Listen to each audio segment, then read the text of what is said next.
Hey everyone, so today we have Lindsay with us from the tasting class. Thank you very much, Lindsay, for joining us. And I know that it's very difficult for you to squeeze in the time for us because you have a lot of online stuff you guys doing, WSET, you're doing the tasting classes, degustations online.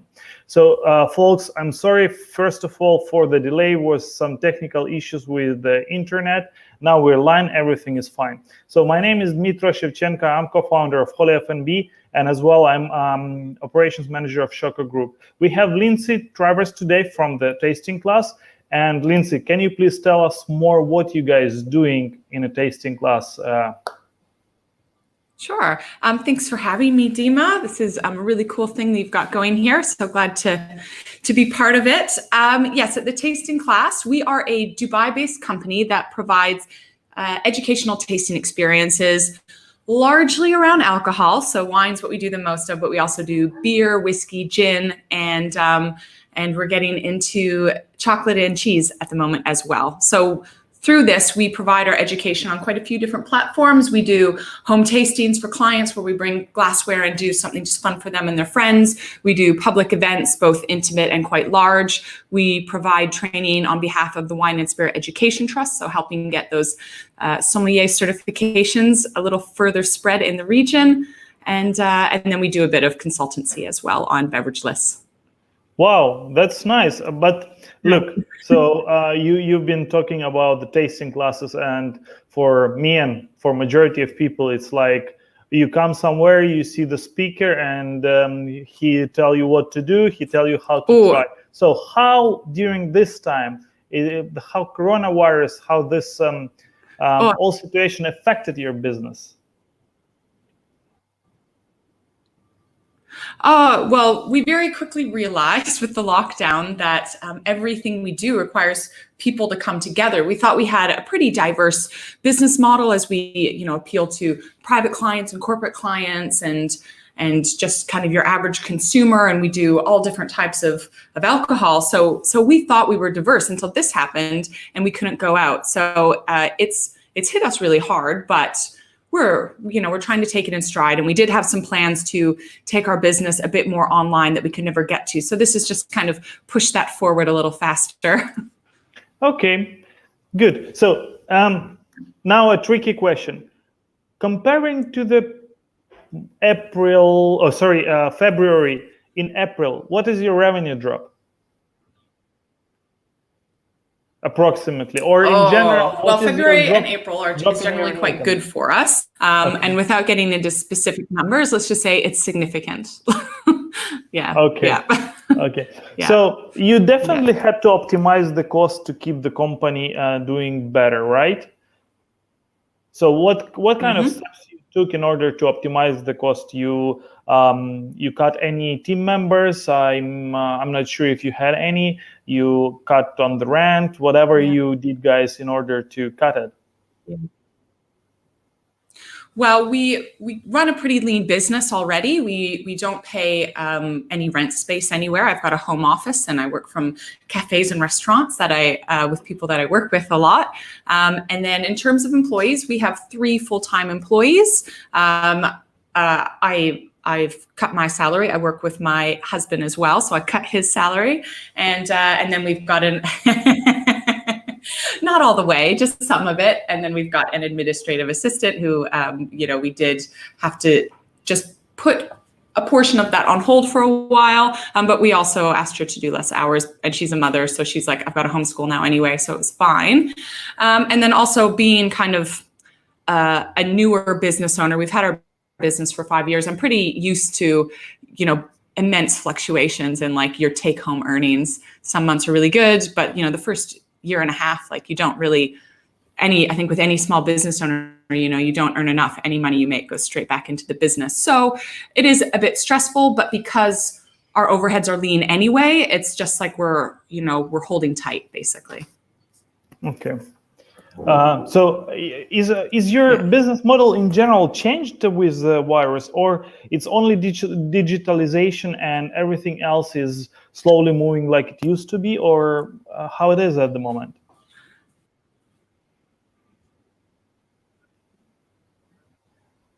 Sorry, Lindsay, Well, we've done a few things to try to take it online, and I do feel like we've been, it's working. So I'm really pleased with that. The first thing we did was,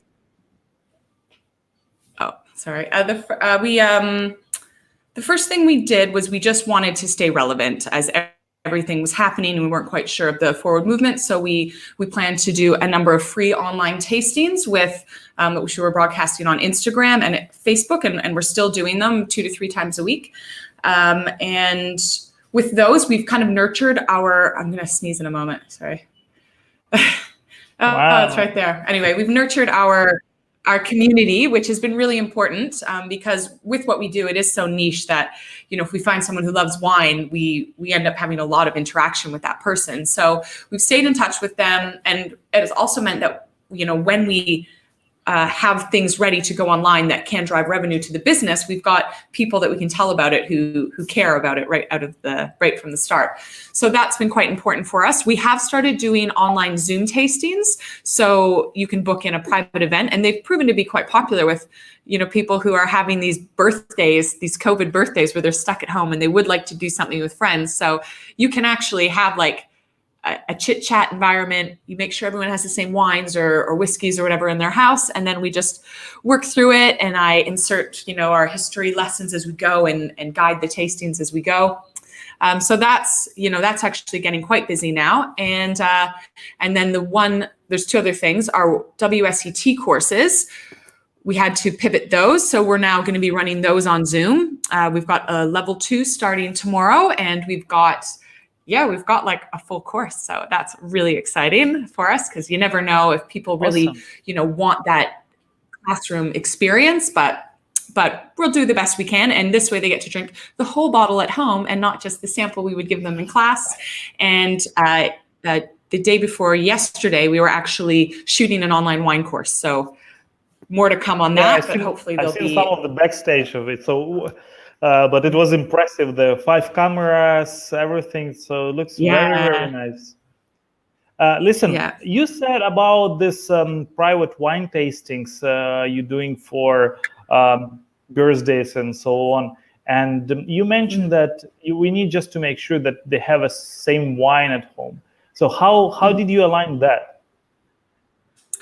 Well, of course, we cannot sell or supply wine, but I just talk to my client, find out kind of what the theme that they want to learn about is, if it's, a country or a style or wine and cheese pairing. And then I find out where they want to shop and what their budget for wine is. And if it's in the UAE, then I'll just call up the store and be like, oh, we've got a little helper.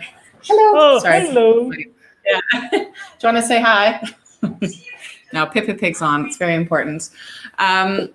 So I'll call up the shop and I'll just have the wine set aside. So when the person goes in, it's all easy, because choosing wines is quite tough if you're trying to get specific wines for a specific tasting. It's just easier if we set it aside. And we've had some people who are doing it internationally. So in that case, we just give them a list. Like, we want you to get a Sauvignon Blanc from New Zealand, preferably the Marlborough region. We want you to get a Chardonnay from California. Look for these terms on the bottle to make sure that you're going to get the right style. Yeah, so it's a little bit of dancing around, but I think in the UAE, people are kind of used to having to do a little bit more work to get their alcohol. Listen, you said something very interesting. So now you're doing this internationally. So people doing this over Zoom with you from different countries at the same point of time. That's awesome. Cool. Huh? It is. I didn't really think of it to this moment, but we've just gone international, Dima. Yeah. Wow. So soon I'm going to see tasting class on the stock market. Probably in another 6 months, I would say. Okay, good. Let me know just before that. I'm gonna buy some shares. They're going cheap at the moment.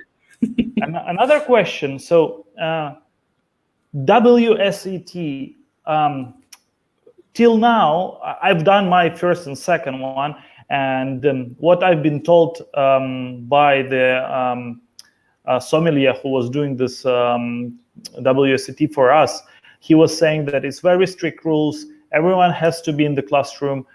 There is no possibility to look even in a dictionary or translator in case if you don't, your English is not your mother tongue. Now with taking it to the digital level, how did it get through? I mean, it's apparently it was a hard work behind from your side, guys, to convince WSET to allow you to do this, and what are the requirements was from WSET? Well, essentially, WSET has come out with a few options in light of our current situation, and they just want to make sure that the show goes on like anyone else. So for and the stuff that you're saying, that you're talking about, that makes it really difficult, you're not allowed to use a translator or anything, that's just during the exam. So during the course, you'll spend hours with your trainer, and any language that you use in the course could end up on the exam. So, they're very careful. Like if they're gonna, how do I say this? Like, well, I do think it is tough for people who have English as a second language. I wouldn't be too worried about that, because WSET is often about teaching you the language of wine.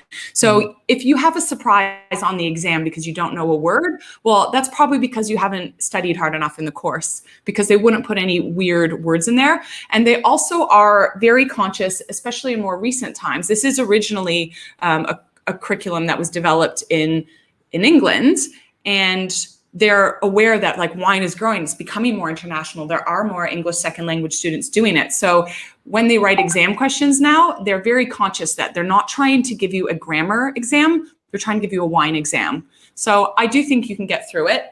During exams, like of course you can't put up your hand and ask the teacher the answer to the question, but if someone didn't know like an English word that was not going to give away the answer, then maybe I would explain what the meaning of the English word is if they just didn't know it. But if someone is just blatantly trying to like cheat, then they're on their own. They're just going to have to figure it out themselves. No cheaters. Yeah. Okay. And so, also there is, with the WSET courses, the only thing that we can't do over Zoom is the exam. You still have to be in the room with an invigilator watching you do the exam. So we'll have to do those when we can come back together. I know in other parts of the world, they figured out a way to do the online invigilation, but the technology is not approved for the UAE. Oh, okay. UAE always putting some restriction on the digitalization. I think so, because it's very difficult sometimes to even talk with friends from back home. Now at least we have Zoom, so it's a little bit easier. Okay, Lindsay, we have talked about the WSET, but my question is like your students who gonna take a part in WSET2 now, is this people who approached you and say, okay, we're happy to do it online, or you found some marketing tool which allows you to attract such a people? Our marketing tool is the database we've been nurturing for 5 years, and the SEO we've been building up online for 5 years. So I don't think there are too many shortcuts. And even in the UAE, due to the nature of our business, which deals heavily with alcohol, we couldn't even pay for any promotion if we wanted to. So, we've just been slowly kind of nurturing that community, doing organic posts and hoping for interaction. And that's been the most important part of us being able to do events all the time, aside from now. and then also reaching those WSET students. Also on the WSET global website, they let everyone know where you can do their courses. So if someone was specifically looking for a WSET course, they could see that they can do it with us if they wanted to come into Dubai or they were already in the UAE. Okay, great. But now you have you can do it as well international, right? But without the exam. Considering all of this, let's imagine that in the future we're gonna come back to normal life. And what do you think? What will be a part of digital business in your business in general? So how do you think it's gonna go further? Will you still do a lot of digital and less actual physical with customers, or what do you think will happen with this? I think we'll definitely maintain our online presence. For me, like personally, I've always been a little bit camera shy, but this has completely got me over that. So we'll keep doing it. And if this course that we were filming 2 days ago ends up being quite successful, then we want to continue to add modules to that so that people can continue to learn and we can go deeper and focus in more areas. We also think it could be a great tool to help train people who actually work in the hospitality trade a bit more. So hopefully we can do more there. And then I kind of feel like people are a bit afraid right now. And I think a lot of people, even when they are allowed to go back out, they won't be so quick to get into big groups. So I think that our Zoom tastings will actually stay relevant for a little while. And also I think it's probably opened people's eyes to like, you can, share an experience with someone overseas. And this is something that they can definitely do that way. So, we cannot wait to get back out drinking with people, but I don't think it's going to be the end of it. And also I think people are like used to it now. Like they know they can work out at home in front of their computer. They know they can learn to cook some great meal on their computer. It's always been there, but now people have been forced to use it and it's fine. True. So you said that it's going to take a while for people to adopt and to overcome this, this mental understanding that it's dangerous to be close to the crowd. What do you think? How long it's going to take for especially the hospitality restaurants to come back to the previous conditions, to have a previous occupancy in the restaurants? How long it can take? What do you think? This is a tough one. And I'm very, of course, closely intertwined with the UAE, and we're headed into the low season now anyway, which is always a tough time for hospitality. However, I think a lot of people are not going to be able to travel for many reasons. So I like to think that, maybe we'll be able to get back to work properly in July, but there's no way to really know what's going to happen. Unfortunately. Yeah. And there is a lot of rumors going on regarding the second lockdown, which I refuse to believe that, but there is a rumor going on because Bahrain just did the second lockdown, and KSA as well planning to do so. Yeah. Bahrain or Kuwait, I heard just yesterday from the people at work. Lindsay, now, like you guys doing the digital tastings, but as you know, the restaurants are open. However, there is no alcohol. And we discussed the same topic previously, but how do you think, why this happened? Why they forbid to serve alcohol?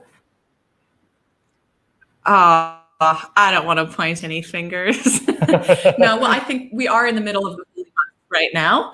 So that's an important reason to not have that in restaurants. Also, alcohol does make us a bit loosey-goosey, and they need people, I think, to be quite mindful of their interactions with one another.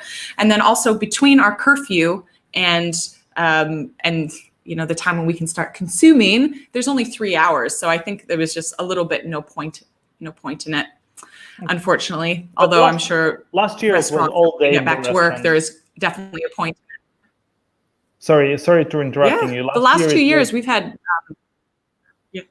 It was all day drinking, so it was no restriction on the times like it used to be before, after sun goes down only. So yeah, a lot of bars and bartenders especially, they became a baristas and staying home. Lindsay, okay, sorry for some tricky questions. I know that. Sorry? Oh, I don't want. Yeah. Okay. Oh, sorry. No worries. Okay, moving forward. We looking at the hospitality market at the moment, and we can see that a lot of places is shutting down, and we've seen, maybe a lot of us seen online this closed doors of the restaurant with a hanging poster for sale. This is actually scary. but we all sure that the hospitality will be still alive. People will still go to the restaurants. However, the question is, what will be a coming trend? What will be the future of the restaurant industry? What do you think, Lindsay, about it? Sorry, that was quite choppy. I didn't quite get the question. Okay, so what will be the future trend for the restaurants, for like bars, cafes, for people to attract people? What's gonna be the trend? Oh, I haven't really thought about this, but on the spot, I think clubs might have perhaps a bit of a difficult time, because it does require a lot of like crowding and people really coming together. I think restaurants will always be the same appeal that they have been. People just want a special occasion to just get out of the house and go out and have some, feel good, have some nice experience with some nice food and drinks. I think people, I do think we're not going to be able to crowd people into restaurants the same as we have been. And I do think like people are going to be much more conscious of being quite clean and sanitation. Our restaurants are already on top of that, but like actual people and their interaction, there hasn't been like a front of house policy before on how the customers need to conduct themselves. So I think that will become a thing. Mm-hmm. But I just think it's going to take time. It's going to take time to get back to it. And I think the tough part at the moment is being able to hang on to staff while we ride this out. And also, keeping the doors open and paying rent while we ride this out, because it's just going to, we're headed into the low season, and, we've just missed our last like month of the high season where everyone can make some money. So yeah, true. Yeah. True. Even now, for restaurants, for example, I know a few restaurants who cannot basically operate. They open their doors January, December. December last year, January this year, and they didn't get a chance to come up like popular to introduce properly themselves on the market, and landlords not even considering to reduce the rent. So that's kind of tough, and people sitting on unpaid leave. And owners don't know what to do. So yeah, that's a difficult pulse. Totally. And then in addition, those people sitting on unpaid leave or who have actually been let go, like they can't even go anywhere. So we're all just a bit stuck. Yeah. No, now at least we have some repatriation flights, which is promising that people can get home. But yeah, I agree with you. Lindsay, I have last question from my side. And we will go to the questions from people who is watching out. There is quite a few over there. Cool. So I know that you guys you're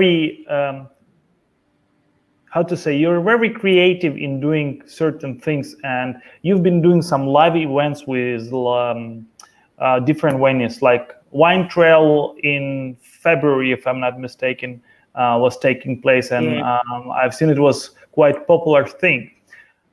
I'm sure that you and your husband, who is on salary cut at the moment, maybe not so happy, but you guys still keeping tight to this idea, and I'm sure you want to bring it back. What do you think, when it will happen? Or maybe you're gonna do Zoom 1,000 people wine tasting, or what is your next idea? Wow. Where do I start with that? The Vine Trail was a great success, and we definitely want to get that back going. And we were actually, the date was set for April 17th, and we couldn't do it. But we'll get it back on track when we can. And we were actually going to go even bigger next time. So maybe we'll just have to keep that a fairly, not a small event, but we just aren't going to grow it as quickly as we wanted to. Just kind of, I guess, it just depends on what we're allowed to do according to the government regulations once they start letting us stretch our legs a little bit more. But yeah, eventually I really hope we can get back into the big events, because we do have great plans for that. We've got a few things going on. We have some wine awards that we've got in the back of our mind, which we want to get to when we can get to it. What else are we doing? I think like for the summer, our home tastings or our Zoom tastings are going to be what get us through. And yeah, and then we're going to be putting a big push behind these online courses, and that's the plan for now. Sounds great, and I'm very happy, guys, that you are doing everything, and I can see that your auditory loves you. So well done. Now let's move to the question from the auditory and people who is watching us. So first question from Andrey: what are the rates for your classes? Means your Zoom classes, I think. Yep. If it's going to be the private Zoom classes where you would like get a group of friends together but apart, we charge 75 dirhams per person, and there's a minimum fee of 450 dirhams. So as long as you've got 6 people joining in, then you've covered your costs. We cannot sell the alcohol, of course, so that is a separate cost that you will have in association with the class. But there's that. If you are wondering about our WSET courses, with our Zoom, we've basically cut them down by about 50%. Once you don't have to pay rent and for the wine, then you can offer them for a lot more affordable rate. We do strongly encourage the students to buy the wine as well. But if they don't, we can't really control that. So it is a good time to do that. Normally though, when we can get together and we do full classroom style lessons, level 1 is 1,600 dirhams, level 2 is 3,675 dirhams, and level 3 is 6,750 dirhams. And if you just want to do some free stuff, join our live tastings on Instagram and Facebook. We announce them in advance so you can get wines to drink along with. Wow, nice. So your Instagram online wine tastings is any days specifically, or you fluctuating with the days? For the most part, we're doing them Mondays, Wednesdays, and Wednesdays at 8 p.m. and Fridays at 4 p.m. However, we've mixed it up a little bit because we're interviewing a master of wine, and she's based in the UK, so we've had to accommodate her timings a little bit. But tonight we're interviewing her at 7 p.m. So at the tasting class, either Instagram or Facebook. And then tomorrow we're interviewing the founder of Side Hustle Brews, which is the first American craft beer produced just for this region. So you can join in there. Nice. And then Wednesday, we're going to do a class on North American whiskey. So any North American whiskey, just open it and drink it with us and enjoy the tasting.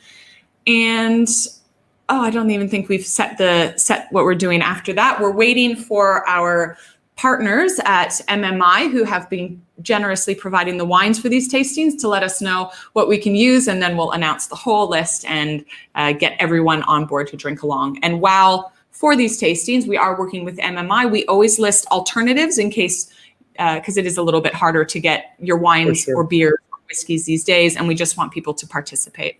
So while we might be drinking a specific Chardonnay, any Chardonnay from that region will be fine to participate with. Your agenda is quite busy, huh? And MMI, please rush in giving some more wines to Lindsay so a lot of people can enjoy, huh?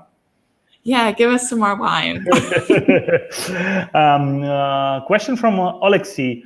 Lindsay, where do you think restaurants should focus? So where they should keep their focus on? Well, I'm totally going to say staff training, because that's what I love to do. And I do think that's where not all restaurants, but some restaurants fall short. They've got a great venue and a good location, but then, they haven't either trained their staff properly, or they've not, found that way to really kind of communicate with their team what it is that they need to communicate to the people coming in. So first and foremost, you need to have good food. But secondly, just don't forget about that, the people that interact with the client, and making sure that they're fully equipped with all the tools they need to do their job well. And, making sure that they get to eat the food, they get to try the drinks, they know the difference between certain products. So and they know how to do pairings to the menu. That'll help too. And it's not that hard.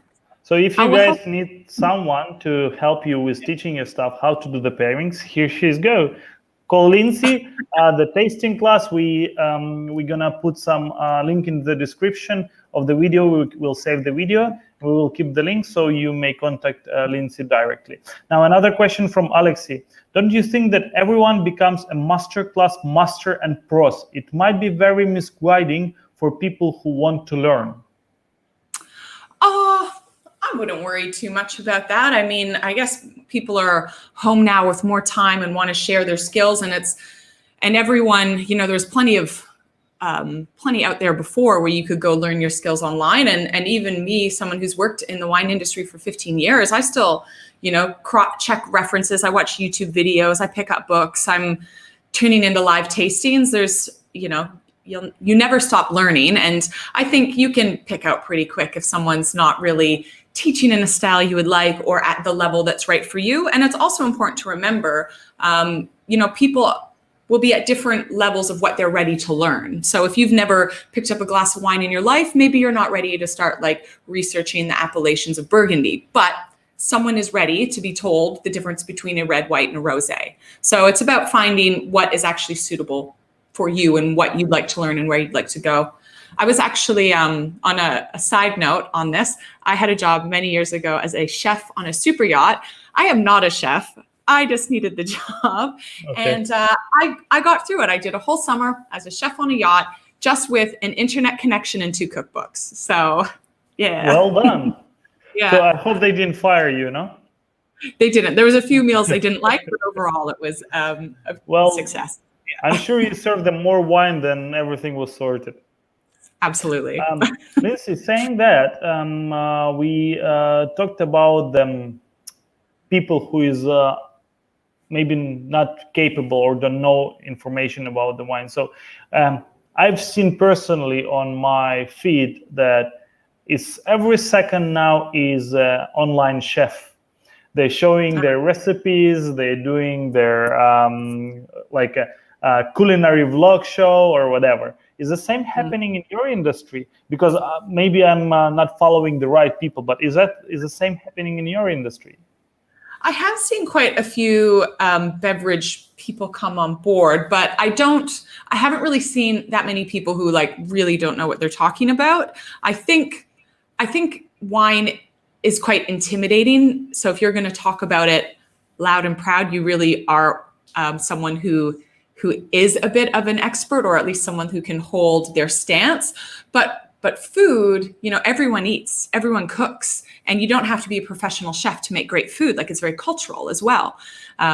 So, there's lots of people that have learned to cook by hanging out with their grandma in the kitchen. So I think that's quite nice about food. So everyone can, I understand why there's so many chefs popping up that are just showing you how to make the most basic cookies ever. But it is pretty relevant and helps people connect with one another. But anything I've seen for alcohol that I've been watching, it is definitely people kind of leveraging their connections because they work in the industry and they do have a deep knowledge that they are sharing.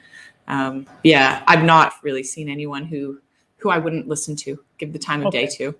Yeah. That's good. That's very good that more professionals sharing and really professional people sharing their experiences and knowledge. We have another question from one of people who's watching us. How did you manage to get participants in online WSET? So we talked about this already. Just a few words about it again so people can refresh their memory. Yeah, well, we have a website dedicated just to our WSET courses. It's called hospotraining.com. So that's always just kind of ticking over and we're registering interest. And we constantly have a bit of a backlog of people who are interested in doing the course. So we just reached out to our existing consumers, and then on our social media channels, we let everyone know what's happening and what's coming up. And luckily, we do have that that community who are ready to go. And it's not exactly a cheap qualification to do. So I think a lot of people have seen that this is one, they've got it's more affordable at the moment, even though you still should buy the wines. And also a lot of people in the past, they want to do the course, but our set timings haven't worked for their schedule. Whereas now it's more flexible for them or they have more time to do it. So there's been a backlog of people who have been able to finally say, now's the time. How many people you're aiming to have tomorrow on WSET2? We have 9 people at the moment. Very nice. Yeah. That's not bad, huh? Okay. Yeah, I'm really happy with that.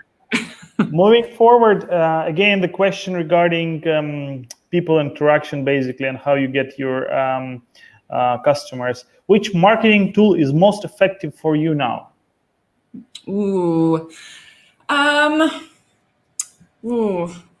do a lot of different things. I think at the moment, Instagram has been quite good for us, and we've kind of every once in a while we'll do like a competition, or we'll do a little bit of a collab with an alcohol-friendly influencer or micro influencer. It's, you know, for us, we have to be very specific about who we're targeting or who we work with, because they have to be relevant to our audiences.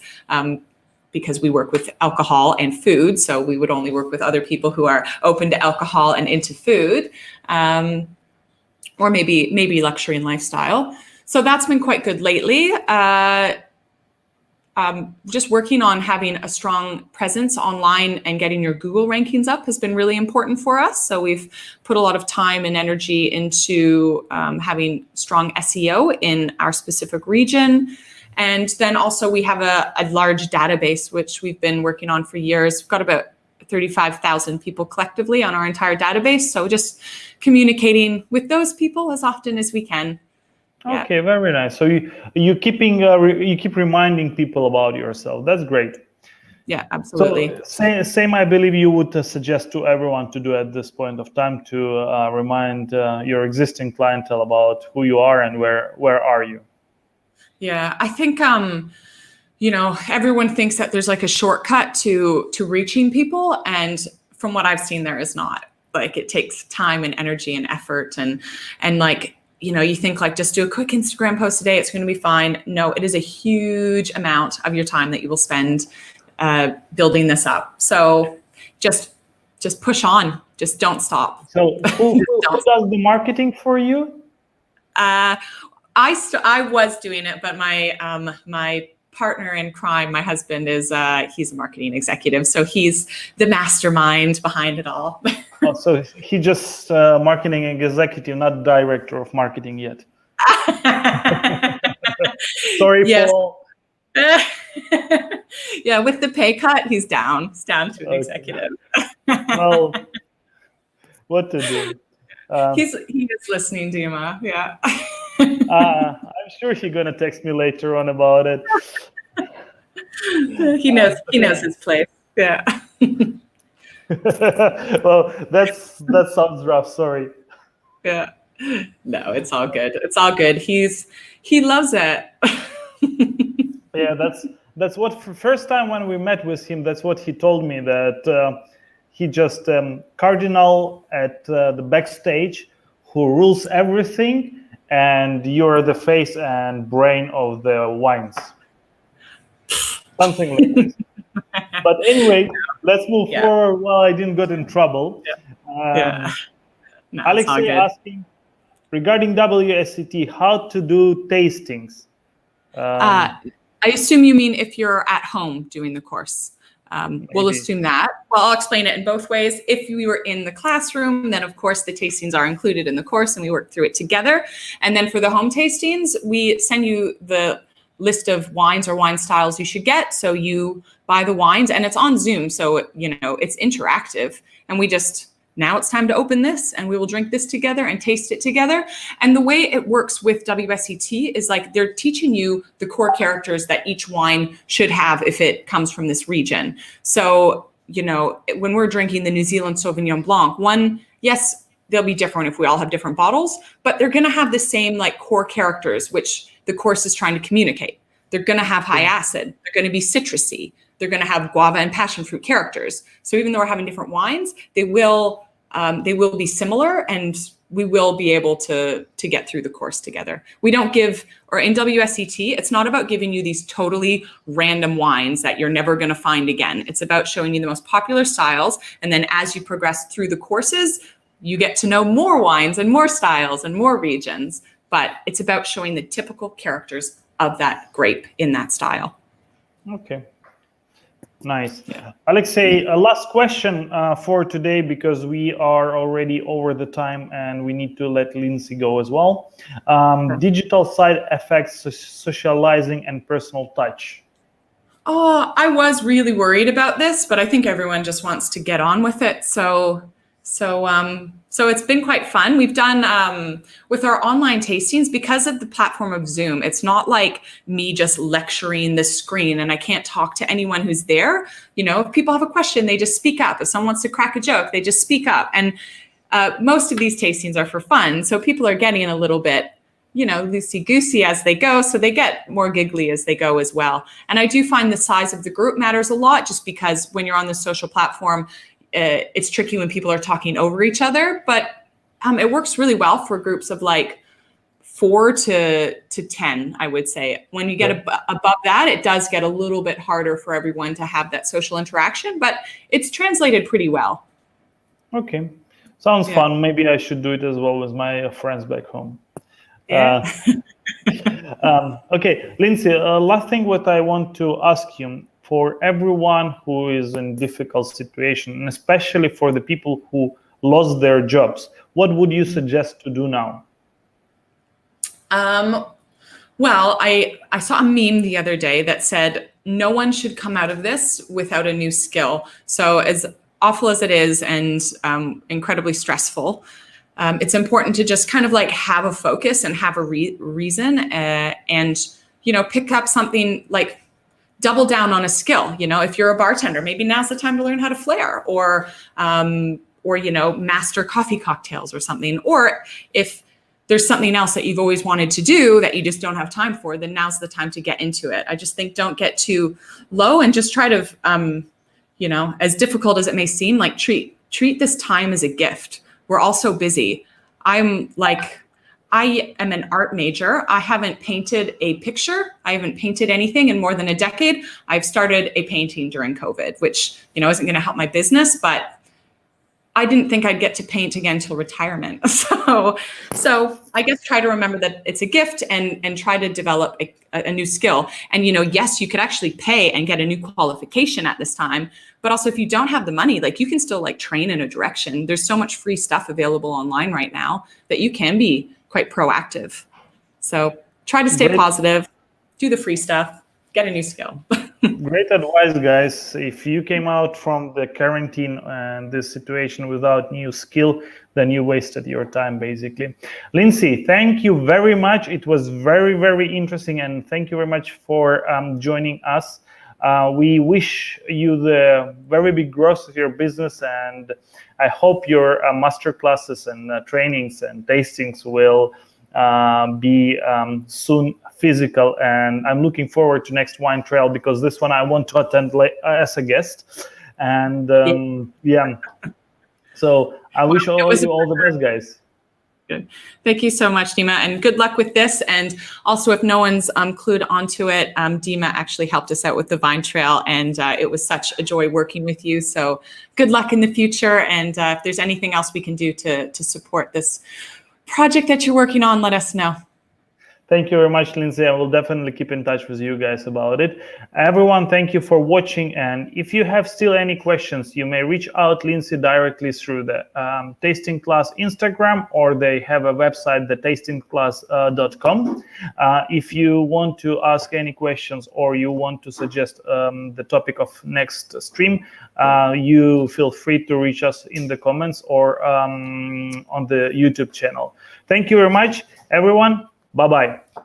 Cheers. Yeah.